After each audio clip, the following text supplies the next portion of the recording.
Okay, well, let's get started. Hello, everyone. My name is Mike Spigler, and I am the Vice President of Patient Support and Education for the American Kidney Fund. I want to welcome you to this webinar, The Impact of Camaraderie in the Kidney Community, a Veterans Day special. This webinar is brought to you by the partnership between AKF and the Veterans Health Administration.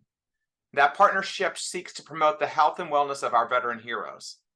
In 2020, AKF and the VHA entered into a formal national partnership aimed at the shared objective to increase awareness of kidney disease among U.S. veterans and to support veterans who have been diagnosed with kidney disease. During this webinar, you'll hear from our panelists about their journeys through kidney disease and transplant as veterans and share how camaraderie impacted their experiences. So let me start by introducing our esteemed panelists. First, I'd like to introduce Colonel David Jones. Colonel Jones is a highly decorated active duty member with over 30 years of service in the United States Marine Corps. A veteran of both the wars in Iraq and Afghanistan, he has commanded Marines, sailors, and civilians at every echelon of his career. A fluent Spanish language speaker, he has also served extensively in Latin America, Asia, and Europe, working closely with the highest levels of foreign governments and militaries.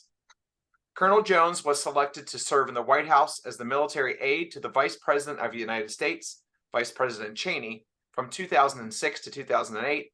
And in addition to being a graduate of military school, Colonel Jones has advanced degrees from Campbell University, the National War College, and Harvard University. Colonel Jones was diagnosed with polycystic kidney disease in 1996 while stationed at Camp Lejeune. He managed his disease with a healthy lifestyle and expert civilian and military medical care with minimal impact throughout his career. He recently received a kidney transplant on November 4th, on the 4th of November, 2022, after finding a living donor through Donor Outreach for Veterans, also known as DOVE. He is married and has 3 children. Next, I'd like to introduce Lindsay Gutierrez. Lindsay is a veteran of the United States Air Force who served at the 48th Security Forces Squadron at RAF Lakenheath from 2011 to 2016. She holds an MA in Human Relations from the University of Oklahoma and a Master of Social Work degree from Arizona State University. She currently works for the Department of Defense in Washington, D.C. While competing at the American Elegance Pageant in 2021, Lindsay became interested in donating her kidney and connected with Dove to get more information on the process. Through Dove, Lindsay was connected to her recipient, also a military veteran, as a non-directed donor. And on May 25th, 2022, Lindsay was part of the first living chain donation in the Bronx VA's history. Since donating her kidney, she has participated in many adventures to show there's no limit to what one can do post-donation. Lindsay uses her kidney donation journey as a part of her pageant platform to champion for organ donation and is proud to represent as Mrs. American Elegance 2022 to 2023. Lindsay's favorite quote and life motto is, "Be the change you wish to see in the world." And finally, I'd like to introduce you to Rachel Schultz. Rachel is a United States Navy veteran who served 6 years as a sonar technician, and while stationed on board the guided missile destroyer USS Forrest Sherman DDG-98 out of Norfolk, Virginia, she traveled to 23 different countries on 5 continents. After leaving the military, she graduated with a Bachelor's of Science degree in Electronics Engineering Technology with a focus in mechatronics. After serving in the U.S. Navy, she was able to sign up for a program that gave her free VA healthcare for 5 years. She was fortunate to have an amazing VA team based out of Madison, Wisconsin, who saved her life by discovering she had stage 3B kidney disease. Rachel was informed that she had a rare kidney disease called IgA nephropathy, requiring her to have a kidney transplant within 5 years. Thankfully, on December 4th, 2019, she received that kidney transplant. Welcome to all of you. So before we get started, I wanted to encourage everyone who's joining to please type your questions and comments using the question and answer feature that's here on Zoom or in the comments section, and we will try our best to get to all of your questions during our Q&A segment at the end of this webinar. But don't wait, feel free to keep sending them in as you have them. So to start us off today, I'd like to turn it over to Colonel Jones. First, Colonel Jones, I want to wish you a happy kidneyversary. We only missed it by a few days. And I'd love for you to please share your kidney disease journey with us. Thank you, Mike, not only for the kidney anniversary, but also for that warm welcome. Good evening, everyone. My name is Colonel David Jones, and glad that all of you can make this webinar. So in 1996, I was diagnosed with polycystic kidney disease. As an active athlete, I did marathons, triathlons, road races. Having blood in the urine is not uncommon. Unfortunately, on one weekend, I had more than just a little bit blood. I was urinating blood for the entire day, including by the end of the day, urinating blood clots. Alarmed, I went to the emergency room at Camp Lejeune, North Carolina, which is located in Jacksonville, North Carolina. And after being kept overnight and through the next day, I was finally diagnosed with polycystic kidney disease. So PKD basically is where cysts start to grow in the kidney and eat out your good kidney tissue. So the functioning of the kidney deteriorates rapidly over time. There is no cure for PKD. So my doctors at the time just told me to try and maintain a healthy lifestyle and be monitored throughout my career, which I did. At every duty station or wherever I went, whether here in the United States or around the world. I even went to combat twice without any major issues with kidney disease. In 2022, my medical team, I was stationed in Stuttgart, Germany, informed me that my kidney function had dropped dangerously low. It was about 13 and dropping. And they said that I really needed a kidney transplant as soon as possible. The United States military moved me from Germany back to the United States so I can be by Walter Reed to facilitate a kidney transplant. Most kidney transplants in the United States take anywhere from 5 to 7 years, if that. That's on a good measurement. Most times they might take longer depending on blood type and other issues that may come. So my main focus during that time, once I moved back to the United States and to the DC area, was really the focus on my family. Because what we thought was going to happen going forward, I was close to retirement, now was upended by this diagnosis. And so my main focus was trying to figure out the best thing to do for my family, what's going to happen, and all of those things. I have 3 beautiful kids. That's my son in the left picture. He'll also, when he graduates college this next summer, he will also join the Marine Corps. And I have a beautiful daughter who's 10, and my middle son is now 17, and he'll be entering college next summer as well. So he's actually in a process of applying to colleges now. So very exciting. So that was my main focus. Coming to the United States, I had to really kind of get over myself in the sense of most veterans are all about taking care of other people. The focus is on everyone else and never on yourself. And for the first time, I had to really focus on myself and try to figure out how do I reach out and get a kidney. Family members had been tested, but unfortunately, they were not matches. And so I had to reach out to a much wider audience. And that, I think, was where the trouble, I think, emotionally began for me, because most people that have known me for over 20 or 30 years never knew that I had kidney disease because I never told them. I didn't think it was anything important. It was something that I kept private. But now I had to advertise that to everyone.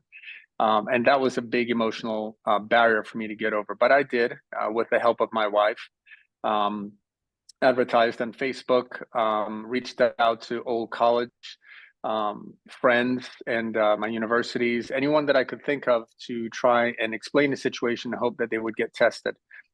A lot of people did get tested, but even more beautiful than that was the amount of people who gave positive support to my family and I, just best wishes, prayers, anything that they could do to assist. And I thought that was probably one of the most beautiful things that I've gone through. And it definitely helped me emotionally to understand this roller coaster that I was on. I also was introduced to Dove, Donor Outreach for Veterans, which is an organization that helps, that matches donors, potential donors with veterans. And through the executive director, Sharon Kreutzer, I met with her, spoke with her, my wife, and she gave us some great advice on how to accentuate our outreach, trying to find a kidney. And luckily, in November of last year, there was a soldier, an active duty soldier, who reached out to Dove and ended up being a perfect match for me. I'd never met that soldier before in my life until the day before surgery.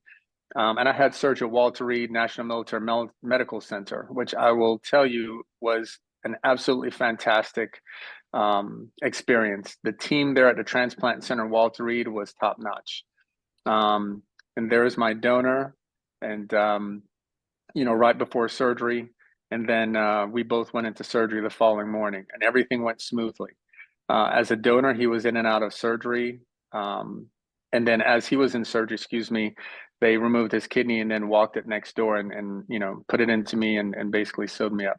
And as a donor, he was out in the hospital within 48 hours, and he's now back doing everything that he did before. There was no impact to his career or any of his activities.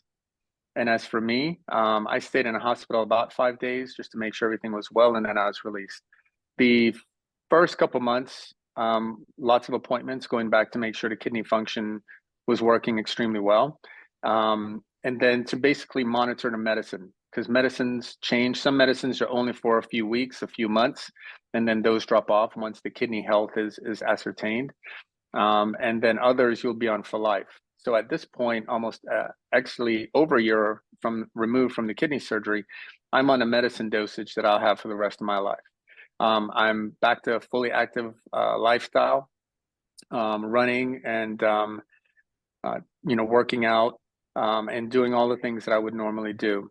My family is very happy, and I can tell you that having the kidney transplant was just such a weight off of my family's shoulders and off of mine as well, because I was really concerned about the future. And I'd also, very grateful to the United States Marine Corps and Secretary of the Navy, who basically gave me a deferment for retirement, so that I could have the surgery done and make sure that I was well enough. So a very, very positive experience overall, and just very grateful overall. Great.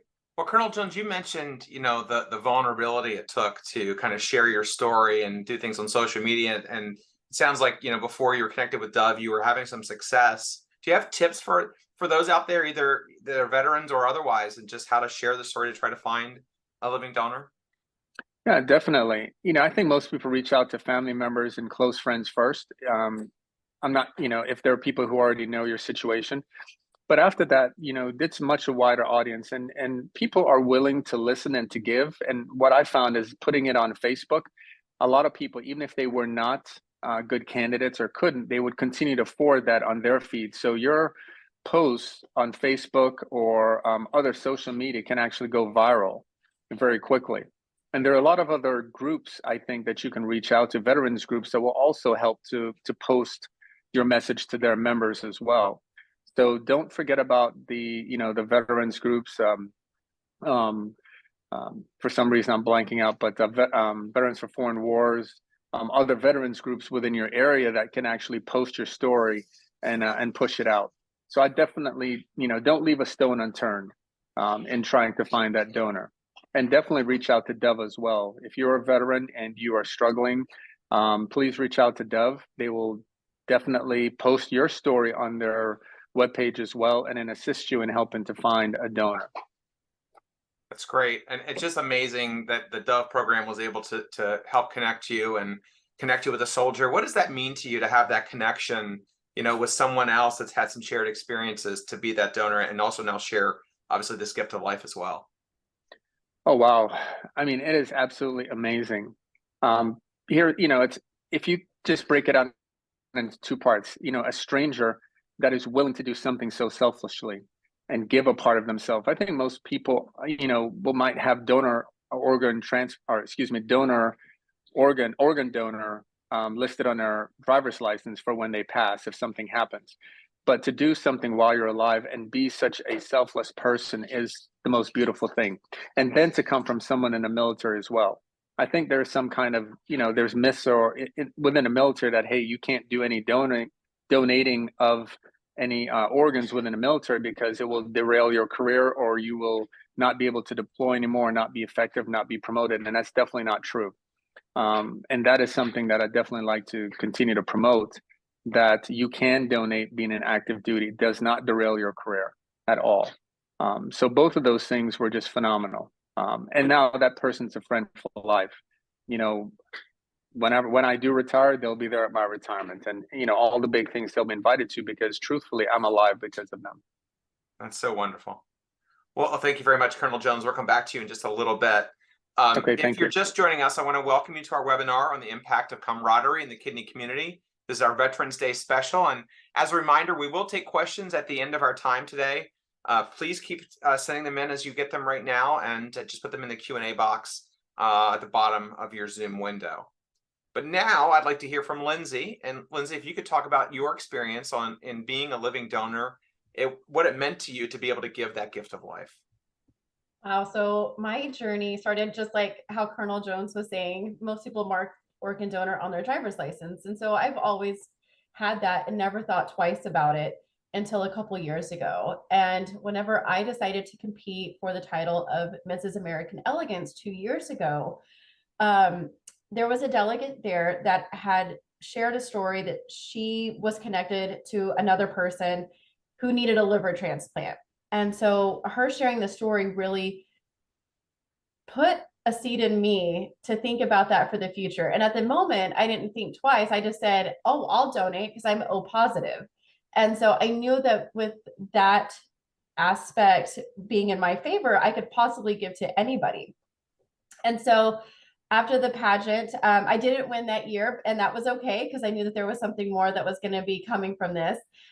It was in January of last year is whenever I first learned about Dove. And so I reached out to Sharon Kreitzer at Dove, and where I was working at the time, we had received this magazine in the mail, and we've never received it before ever. And there was an ad for Dove in that magazine. And I really do believe that it was a God thing that he sent it to us at that point in that time. And that's what really forged the path for my donation journey. And so I reached out to Sharon and had a great intake with her. She walked me through the process of what it was going to be like, what to expect. And so I had the option of going to Washington, D.C. at Walter Reed or with the Bronx VA. And I chose it, and I'll be really honest about this, because the Yankees are in New York and I wanted to I wanted to go to a baseball game, and I also wanted to donate around Memorial Day weekend. And so I was like, great, let's put it all together. And it worked out. So I was really fortunate that the things worked out the way that they did and the timeline that they did. And so I was able to donate to another veteran. His name is Reggie. And his wife actually donated to another veteran. So we were in a swap donation, because she wasn't able to donate to him, but she could donate to somebody else. And so I was originally paired with a young man named Kevin, but Wendy, Reggie's wife, gave to Kevin. I gave to Reggie. And so we were the first actually in VA history to be able to do this chain swap like that. And it was just a phenomenal experience. And as you can see, the top picture is me and Kevin. And then at the bottom picture is me and Reggie. And then Wendy is on the far right there. And that's my husband on the left. And then Sharon is on the top picture on the far right. And then Kevin's dad. So we all got to meet after the surgery. Of course, our recipients needed a little bit more time to heal. So Wendy and I both donated a day apart from one another. We were at Mount Sinai, and Reggie and Kevin were both at the Bronx VA. And so we had our surgeries. I stayed a little bit longer in the hospital. I would say it was about 3 days, I think, that I was in the hospital, just because it wasn't necessarily the pain, but it was just the mobility of trying to get around to go to the bathroom, or just needing to walk around to get mobile and to start loosening up my muscles again. And so I opted to stay that extra day, and that my team was really supportive of that. My doctors were, everybody was phenomenal.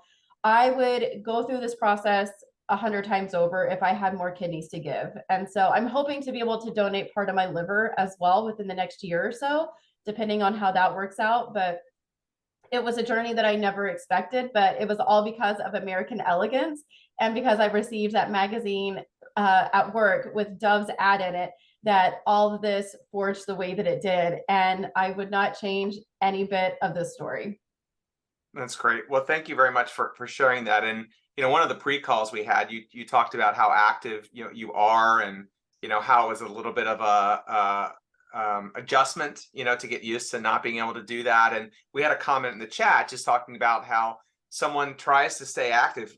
They are active while they're on dialysis and transplant. And, all of you folks in the military are just, fitness is so important to kind of what you do. But for those that might be watching that are not in the military and, are struggling with that aspect, what encouragement do you have for them for, being a living donor and bouncing back from that? And what was that like for you? What I have found that was really healing for me was being able to get out in nature. Even I first started walking, I walked in Central Park and I was walking 10 feet, and that was a good milestone for me for that day. So I was constantly just making little strides here and there throughout my donation journey and during recovery as well. And of course, recovery is a whole separate situation in itself. And so I was extremely active before donation. And so my body took a hit whenever I was healing. And it took a long time for my body to bounce back as far as being able to lift heavy weights again and to start doing Spartan races and Tough Mudders and all these things that I do. But what I really also found important was surrounding myself with other veterans and women vets, doing the different events that we would together, just getting out, having fun, connecting with each other, and then also sharing my story and my journey as part of my platform for pageantry. That was really important because it was healing for me to be able to share and let people know I wasn't alone. And I met so many people along the way too, who were like, oh yeah, I donated. And I'm like, what in the world? Like, how often do you meet somebody that's just like, yeah, I'm an organ donor too, a living donor.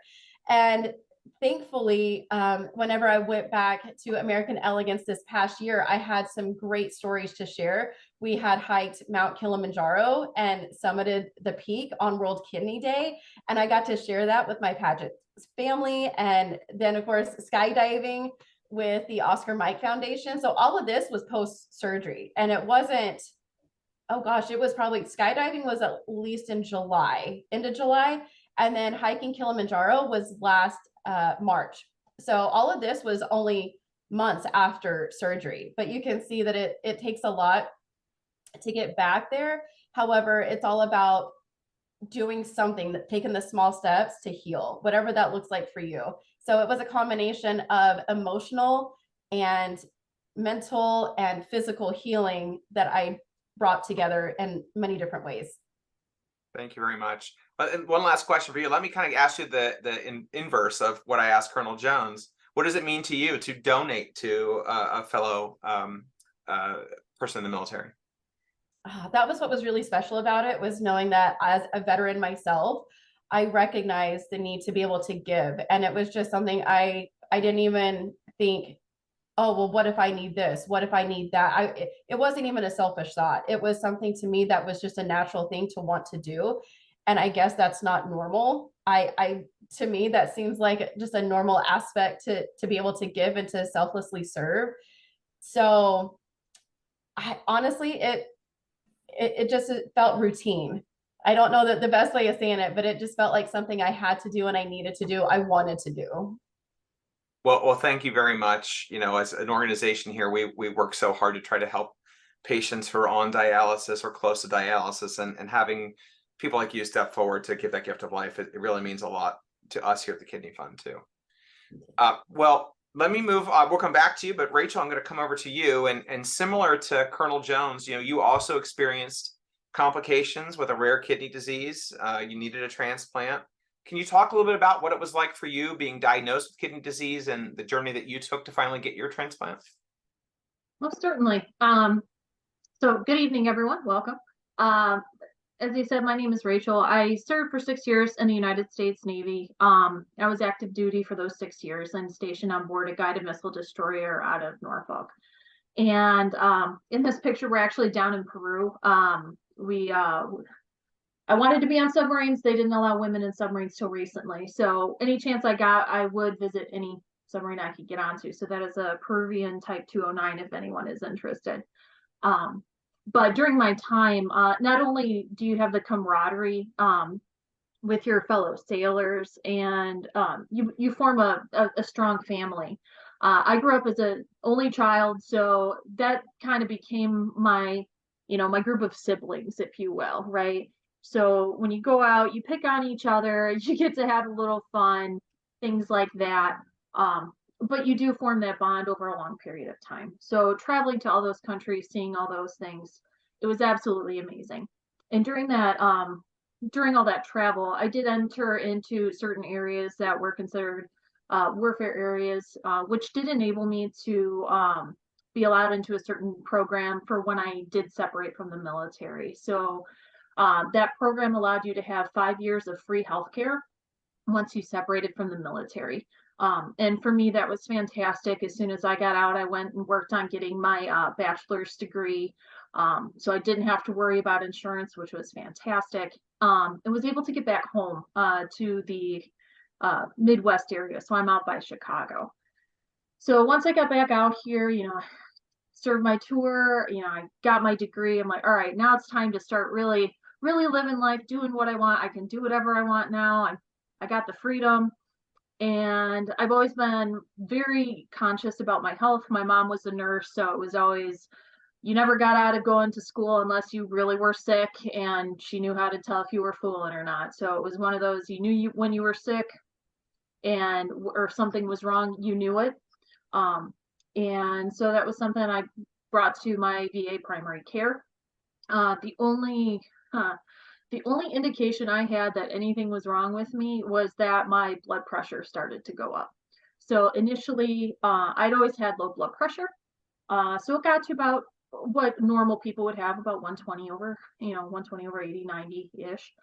And so it's like, I'm getting close to 30, things are changing. That's fine. Well, come to find out, it kept going up. So talking with my primary, she ordered a batch of tests, some lab work. Come to find out that my kidney function was horrendous. Like they said before, I ended up finding out I was stage 3B with IgA nephropathy, or it's easier to say Berger's disease. And it's essentially where your body attacks your own kidneys. There is no cure for it. There is no way to detect it, and no one knows what causes it. So for me, there's no family history. Nobody in my family has had kidney problems ever. So it was a kind of a punch out of the blue that I didn't see coming. So talking with my my primary care and my kidney team, they essentially said after my biopsy, the state that your kidneys in, you're going to need one in about 5 years. So at this point, I'm 28 years old and told, hey, in less than 5 years, you're going to need a kidney. And it might be even earlier than that. So I started working through the VA up in Madison, Wisconsin, working on getting ready to actually go on dialysis because I didn't know if I would be able to find a kidney. The wait time out here, kind of as Colonel Jones said, out here it's about 8 to 9 year wait for a deceased donor. So that's a pretty long wait. So I wanted to make sure everything was ready. So I had probably 10 to 15 surgeries getting ready for my transplant. But that was all for dialysis. So I did end up being on dialysis for about 2 years. I did started with hemodialysis in center and transitioned to home hemo. So essentially where I set up my own machine. Actually, I did my own needles. I did everything. And I had someone else there to make sure, if anything happened, I had someone to be there to kind of help out. But as both of the other persons today, English is very good today, as both other people said, as a veteran, and you kind of learn to be very independent. You learn to be self-sufficient, and asking for help and assistance is not the easiest thing to do. So that's why I took the initiative. So at that point, I was one of the very few who was still working full time while I was on dialysis. Most people can't do that because of the toll it takes on your body. So I was working 5 days a week. Once I transitioned to home hemo, I was doing dialysis for 4+ hours a night, 4 days a week. So I had 1 day off a week, and that was Saturday. So that was laundry day, grocery shopping, any kind of thing I needed to get done was that day. And I also used that for getting the word out. I was not shy about getting the word out because I was not really familiar with kidney disease when I was diagnosed. I knew nothing about it. I knew about, family history, Alzheimer's, heart disease, all that stuff. So once I found out about it, I told everyone I knew, and then started poking around asking for kidneys. So if someone was having a wedding, I'd throw out the joke, hey, if you have a sign-in registry, can you add a section for blood types so I can start checking people out when we go to the reception? I'll buy them some booze and maybe I'll get a kidney out of it. Who knows? I can get lucky, right? So I did that. I went through the VFW. I went through the American Legion. I sent out probably well over 200 flyers, had magnets on cars. I wore t-shirts I made to sporting events in Milwaukee and in Chicago. Pretty much I did everything I could to get the word out there. And similarly, I actually went through a local radio station and asked, hey, would you be willing to share my story either on your website or an interview, anything? And we did an on-air interview, and I was thankful enough that they were able to put it on their Facebook page. And lo and behold, through the power of Facebook, it got shared, and that's how my kidney donor found it. And the amazing thing is, being a veteran, actually the person who ended up being my donor and saving my life, she's actually a police officer. And small world that it is, I actually drove by her place of work every day, driving to my place of work every day. So she was on call one night and they were having lunch, her and her partner, and I guess she's scrolling through Facebook and saw it, and she looks at him and says, hey, do you think I should donate a kidney? And that's my donor. And she's like, well, my partner never listens to me anyway, so he didn't say anything. So I guess I'm going to donate a kidney. So thankfully he didn't say anything. So I got a kidney out of it. Excellent. And December 4th, 2019, actually, I didn't even get a chance to meet her until the day after transplant. And it was one of those moments where you're thinking, how does someone go from I'll just donate a kidney to actually saving your life? And it's kind of that camaraderie that we both have, where it's you're out to help other people. And so I mean that was amazing of her to actually do that. We're still in touch. She actually just got married about 2 weeks ago. So I asked if she wanted me to dress up her little kidney on the front. I could put a little veil on it and send her pictures. She said, no, that's okay. But we do have the same kind of sense of humor. So we were able to get one picture though from my surgeon anyway, who is super, super great. If you can't tell, I try to have a good sense of humor with any kind of medical issue.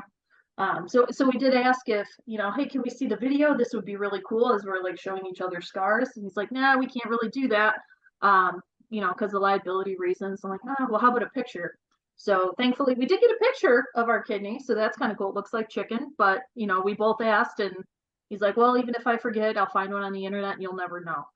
So we all kind of have that same fun sense of humor, but also that same camaraderie and willingness to want to help people. And that's what I found amazing, especially with, I forgot to mention, her name's Nicole, by the way. Well, great. Well, thank you for sharing that. And so how your kidney is doing well? Yeah, so far, kidney is doing amazing. Actually, December 4th will be my 4-year mark. So it's been doing fantastic. We kind of always made a joke. We kind of think we were born 2 days apart, have the same interests, have been to a lot of the same countries. So it's like, were you like my sibling that they took away from at birth? So, but it's been running fine since I got it installed, if you will. And you had the transplant just a few months before the world fell apart with a pandemic. Oh, yeah. So, what was that like? And like, what precautions did you kind of learn during that process that you might carry through now to protect your kidney? Well, as I said, I was on dialysis for about 2 years, and then I got my kidney transplant, and I was really going stir crazy at that point. As soon as I got my transplant, I felt a million times better than I had in a very, very long time. And I was getting excited. I was bugging my boss. Hey, can I come back to work? He's like, no, you've been out 2 weeks. You still have to, no. Okay, fine. Itching to get back. Finally got back, and then COVID hit. So my boss is like, guess what? You're working from home for the next like several months. I'm like, I just got freedom. Please don't put me back. So it was like several years of like there's freedom at the end, and then COVID's like, ha, got you. You're gonna have to stay home a little longer. So a lot of the precautions that transplant patients take. So you wear masks, you wash your hands a lot, you take, hand sanitizer everywhere you go.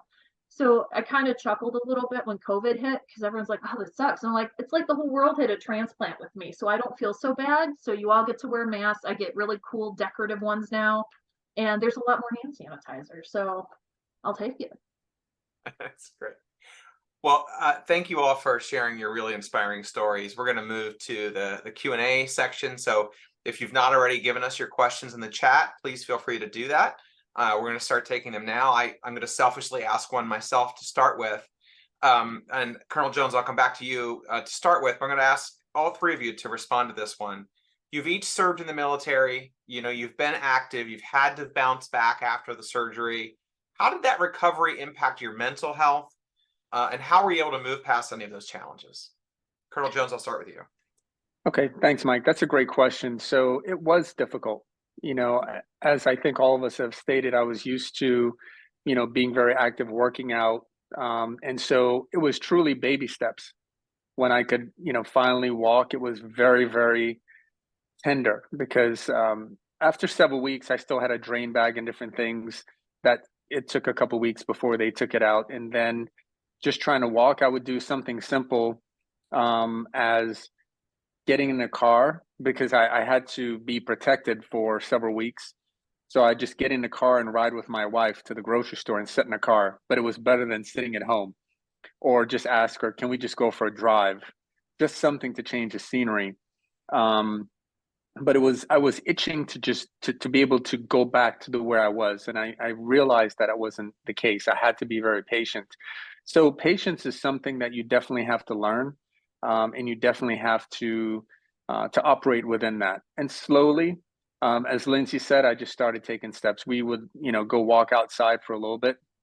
And each day I tried to do a little bit more. And I would definitely encourage just walking in nature because it is so beautiful and so relaxing that it definitely releases stress and pressure. And it's definitely great for the mental health. Great. Lindsay, I'll come to you next. How about you?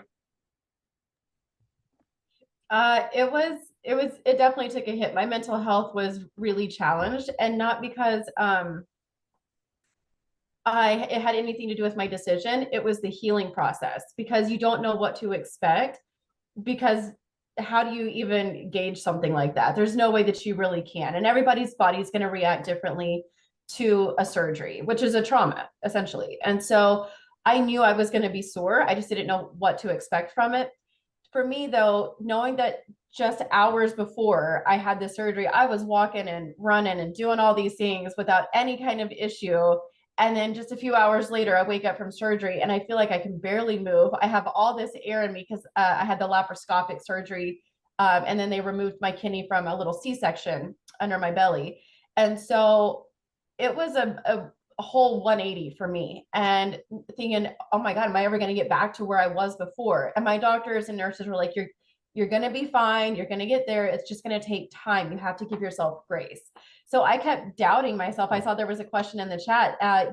There were doubts in my mind personally that I wasn't going to get back to where I was, because I was doing great lifting weights, heavy weights. And I eventually wanted to compete in a bodybuilding competition and all these other things I had for myself. And I'm thinking, I'm never going to get there. And even to this day, I actually did the roller abs, not maybe a week or two ago, and it is still very tender. I can do abs in general, but whenever you do certain exercises, you can still feel it. And so it's just all about giving yourself that grace and that understanding that everybody's healing is going to be different. But I felt good once I was able to go back for my 6-week follow-up, and I was able to fully walk Central Park without any issues. I didn't have to have a walker, and I wasn't in my moo-moo anymore. And then this is going to sound weird, but I feel like everybody who's either donated or received understand what it's like when you take that first poop. You're like, yes, I did it. I'm making real big strides here. Nothing like a good poop to just make you feel accomplished after a major surgery. That's great. Rachel, how about you? Yeah, they, at least for my surgery, you know, Lindsay, they held me hostage until that happened. They're like, "You're not going home," and I'm like, "Come on, just let me go." Well, for me, I think that the mental health part, I'm still fighting with it. I with the medications I'm on prednisone for the type of kidney disease. That's one of the things they plan on keeping me on for life. And I do have a reaction where depression is stronger. That really comes through for me. So that's one thing I continually fight with. You know, I do therapy. I have medication that helps me manage that. You know, the medication part, I'm not a big fan of drugs, which I find ironic. The person who gets a transplant, here, I don't like drugs, but here, you get all of these fun ones for the rest of your life.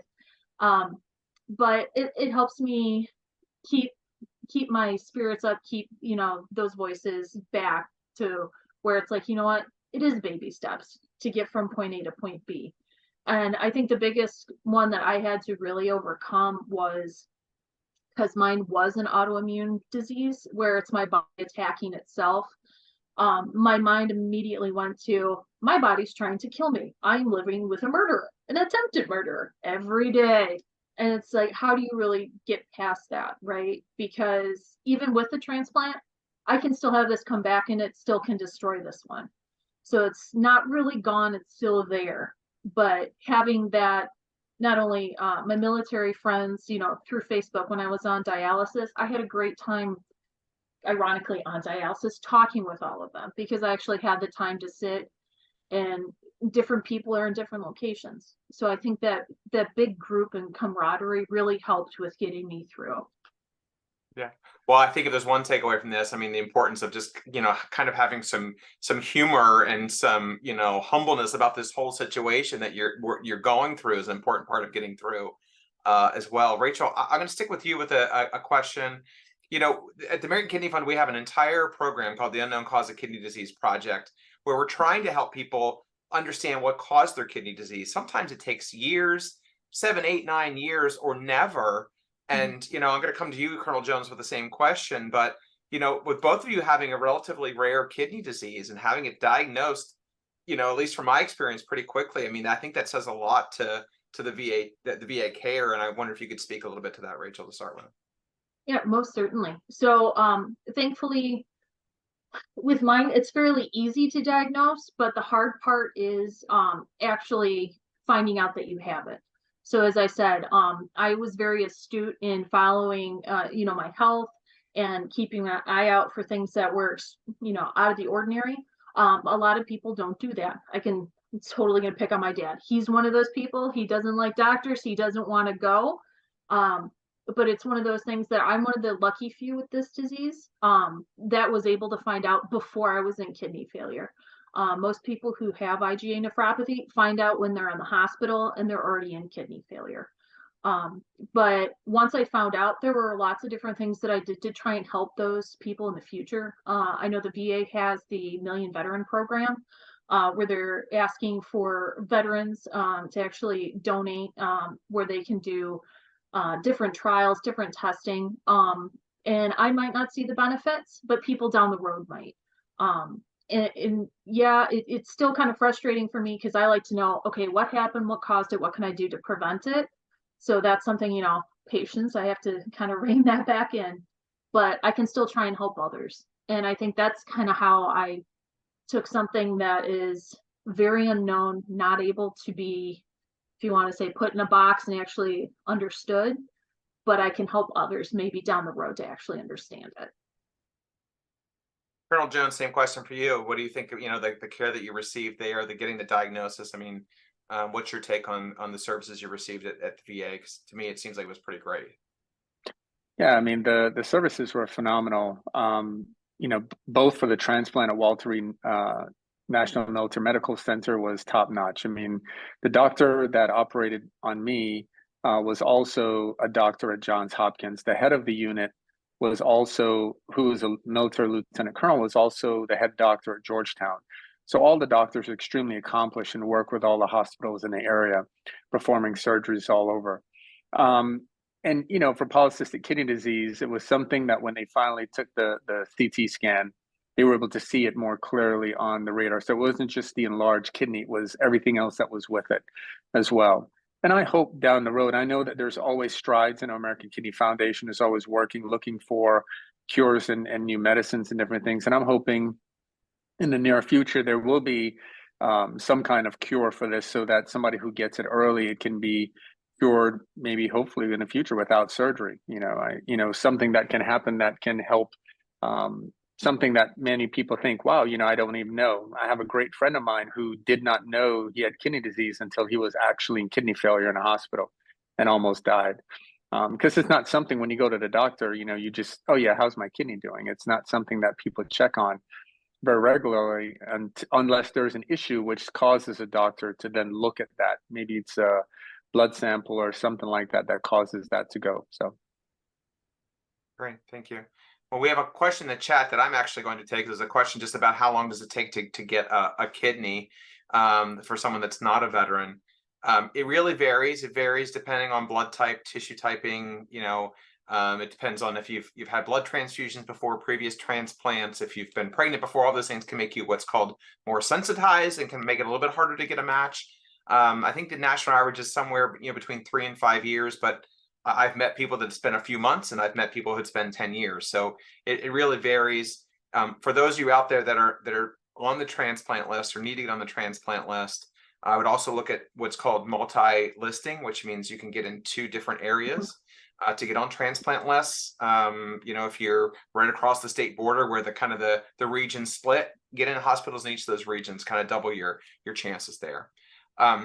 Lindsay, yes, sorry, Rachel, please. Just one quick thing with that. I didn't mention this earlier, but mine actually getting my transplant and where I went through, I didn't go through the VA. I actually went through Rush University Medical Center in Chicago. So my primary care, who helped me find it and got me set up for it, was in the VA, but I went through the regular process as normal Americans would. And just as Mike said, I'm luckily enough in an area where I could go cross areas, with Illinois and Wisconsin. But I know with mine, there were great options for information in my area to help me learn about that. The National Kidney Foundation, they have different branches in different states. And the one in Illinois had so much information to where it's a Saturday seminar.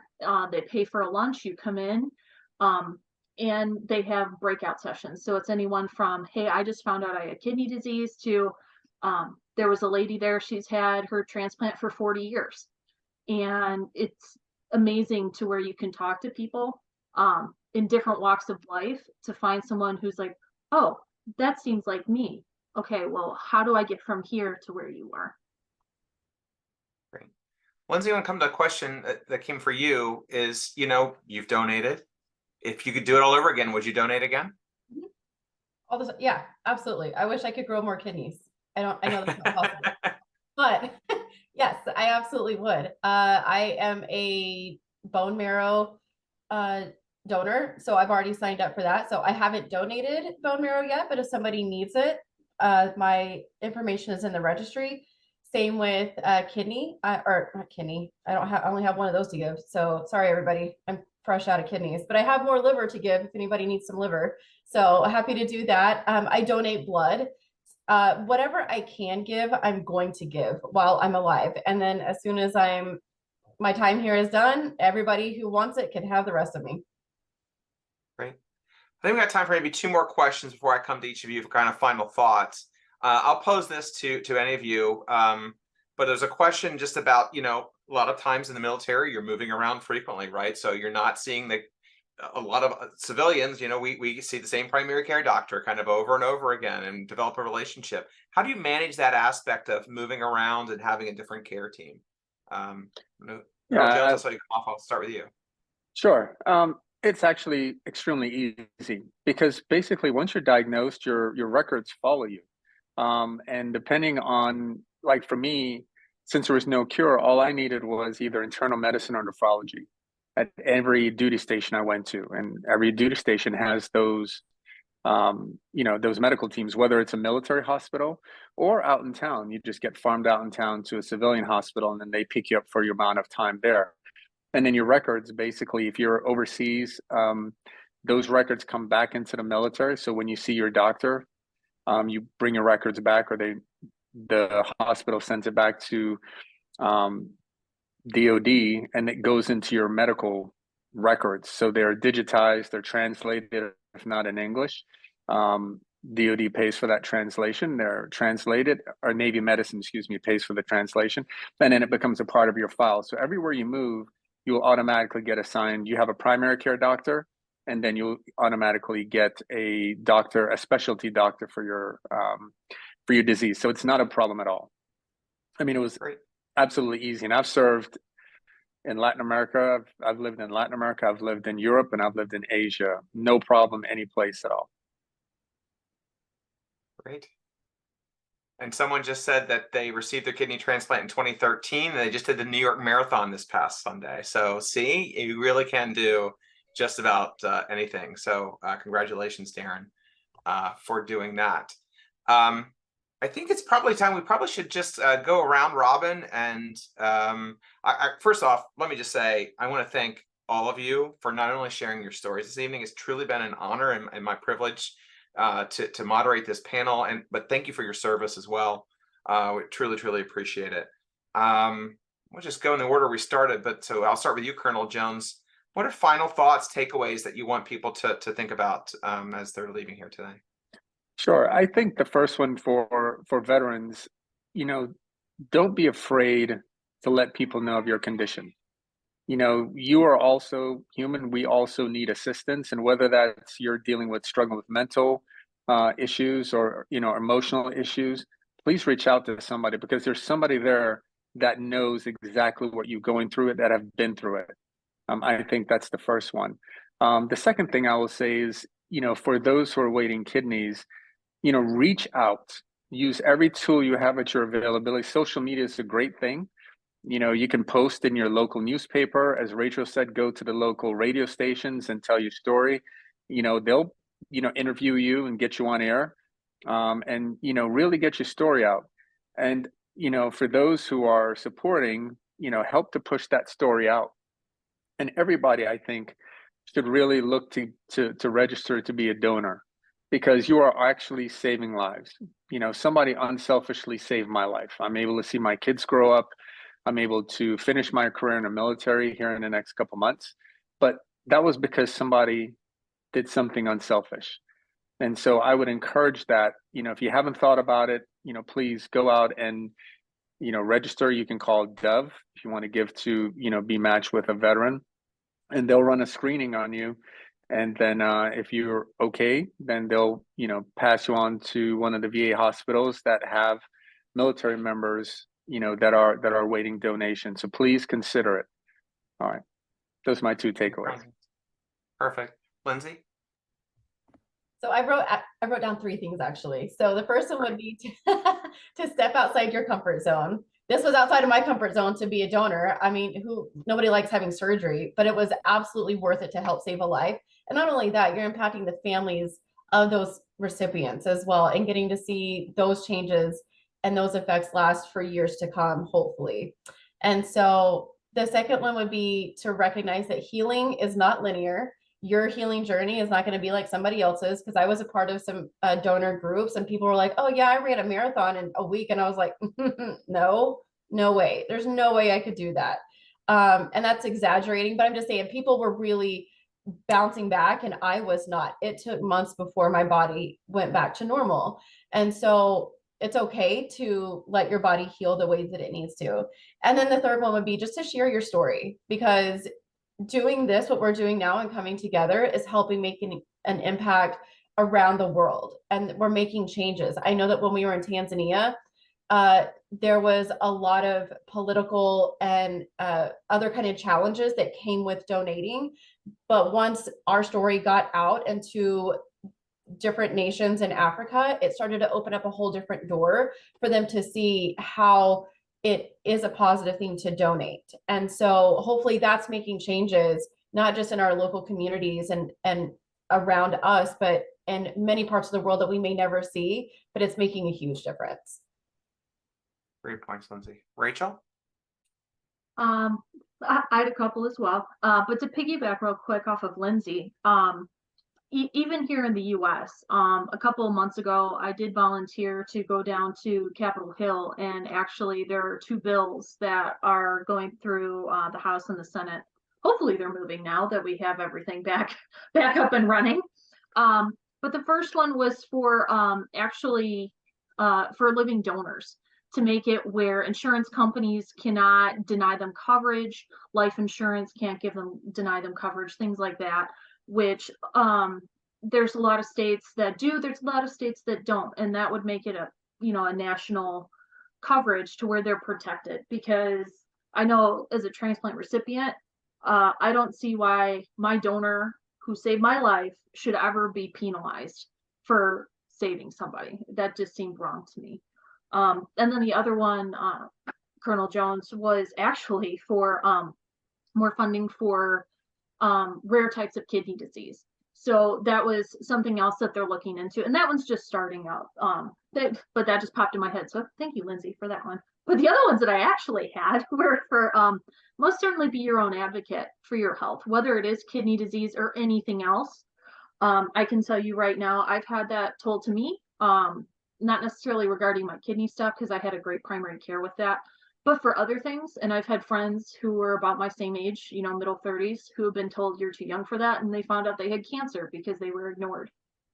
So always be your own advocate. If it doesn't feel right, get a second opinion. It doesn't hurt to do that. If you're looking more for an online group to kind of discuss, one of the areas I found is something called the Mighty. Once again, this is not specifically for transplants or recipients or donors. It's for any type of medical issue. There's different groups for different things: depression, anxiety, everything. And you can find different forums and talk with people. If you don't feel comfortable doing it face-to-face, you can do it through social media. And that one is specifically for people who have health issues. So it's a little bit, I consider it to be a safer space than Facebook. Because everyone in Facebook has their opinion, but this one you'll meet like-minded people. And kind of going into that, one last item is, even with kidney disease, the one thing I noticed is you can end up dealing with grief. With failing kidneys, you do grieve the life that you could have had. There's things I can't do. There's some foods I can't eat, and I'm a foodie, which is horrible. There's no more sushi in my life, but you know what? I'll survive. I'll just deep fry it and I'll be happy. But you might end up having to look at it as going through the steps of grief. You didn't necessarily die, no one died, but those steps are still the same. And there's not necessarily a lot of research on that, or I haven't been able to find a lot of information, but I just want people to know that it's okay to grieve what your life could have been. But now you have a different path that you can take, and it's a new beginning. So now you have an extra kidney that's driving in the front, telling the 2 in the back to shut it, and now we're going on a road trip. So it all depends on how you look at life. And I think no matter what your situation is, if you can find that, it'll help you a million times over. And that new beginning brought you to us and got this great information to us today. So I really appreciate it. And Rachel, I want to thank you for bringing up the living donor protections and bills that we're fighting for. We're obviously fighting for it on the national level, but if you're curious for looking at it in your state, the Kidney Fund puts together each year a state of the states, and we rank from grade A to F on how your state's doing. So team just dropped that in the chat, but it's just livingdonor.kidneyfund.org. You can see where your state ranks, and if it's anything less than an A, go to the kidneyfund.org website, sign up to become an advocate. We will use you in your state to try to get those bills moving. Well, that brings us to the end today. I want to thank everyone again for your time and your expertise and your knowledge and being vulnerable with us today. Please follow us on Facebook, Twitter, Instagram. And if you have any other questions, you can send an email to education@kidneyfund.org to also find more information and resources. Once the webinar ends in just a moment, a survey will appear in your browser. Please take a minute to fill it out. Tell us how we did. Your feedback is going to be very useful for us as we plan future sessions. So thanks everyone, and have a great Veterans Day weekend.